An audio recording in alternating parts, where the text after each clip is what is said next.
fellow Toastmasters and distinguished guests. Good morning. Good morning.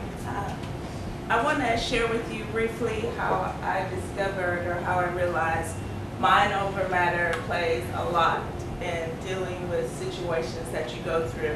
I recently moved to Austin. Now it's been 5 months, but I moved here for a chiropractic job, and I had been at my job about a month and a half, and my boss comes up to me and tells me that a group of chiropractors from Austin, New Brunswick, and San Antonio were all going to go to New Brunswick and do this time-honored tradition of floating down the Cozumel River, tubing. And I became very excited, like, all right, tubing. I've heard so much about tubing since I moved to Austin. So I became very excited, but then my mind started to tell me, tubing? But Sheneaka, you don't swim. So I was like, oh, don't worry about that, mind. Everything will be okay. So I'm still excited. All right, it's Tuesday. And I get home, I call my husband. He's stationed up in upper state New York. And I tell him, hey, baby, we're going tubing down the Cozumel River in New Brunswick. And he goes, okay, that sounds great, but baby, you don't swim. It's not like going to, the water park where you just the water gets a little high and then it goes low and you're fine because you can touch the bottom. Oh, baby, don't worry about it. I'm going to be good. So Wednesday comes, Thursday night. Oh, I might need some reinforcements. I might need to call my mom because she can always pump me back up. So I call my mom on the phone in South Carolina and go, Mom, me and some co-workers, a group of us, we're all going on a trip tubing down the Cozumel River in New Brunswick. You're going with who? The people you just met a month and a half ago? They're going to let you drown. You can't swim. Thanks, Mom, for pumping me up, but I got to go now. Yeah, it's late in Austin. I got to go ahead and go to sleep and get prepared. So we get there, we drive, we get there to New Brunswick. My boss says, oh, don't worry, Sheneaka, they have life preservers. Oh, great, life preservers, because I was starting to feel a little weak. I guess you could see it in my eyes. So he hands me this life preserver. It's this little orange life preserver that goes around my neck, kind of almost like a child. And it comes about right here, and it has a little tie in the front.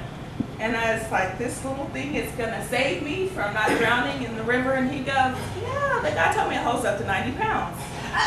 Well, I'm feeling a little bigger than 90 pounds that morning. And he goes, oh, no, I'm teasing. It holds up to 200 pounds. As long as you believe in the life preserver, you'll be fine. Believe in a life preserver.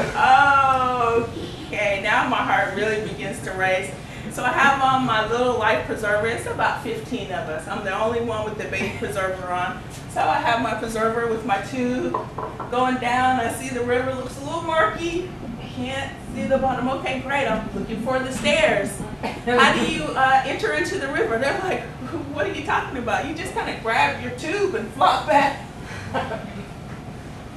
I don't think I'll be grabbing my tube and flopping back. So I gingerly, because my hands are beginning to shake, grab the end and I lower myself down into the water. And I eventually get into my tube and I was kind of floating around. Oh, this is nice. And of course they brought coolers of beer because I also learned at this time you have to have the beer if you're going to float down the river. I was like, oh, great. Hey, Kelly, yeah, toss me a Heineken. Yeah, so I'm sipping, drinking, having a great time, just floating. Oh, about 2.5 beers into it, I'm nice and mellow, just enjoying myself until I see this large sign that reads up above. It's yellow and red with these big, huge letters that said, "Weak swimmers exit left." Oh my goodness, that's me. I'm the weak swimmer. I don't even swim at all. So I began to frantically try to get around the group of 15 people. Oh my goodness, as I watched the stairs drift right by, my heart began to sink. Kelly kind of floats over to me. Oh, Sheneaka, don't worry. Everything's going to be just fine, girl. yeah, we're going to go down the tube chute. It's going to be a lot of fun, but what you got to remember so the tube doesn't come over your head is just to pull your budget out of the tube and just kind of take the rapids as they go. Out, not in? Yeah, out. Okay, out. So as we go, a couple of people go in front of me, but I notice towards the bottom, I can't see them anymore. So I'm starting to worry, so I have my butt out. And then all of a sudden when I hit the last one, oh, it sinks in. The tube flies over my head.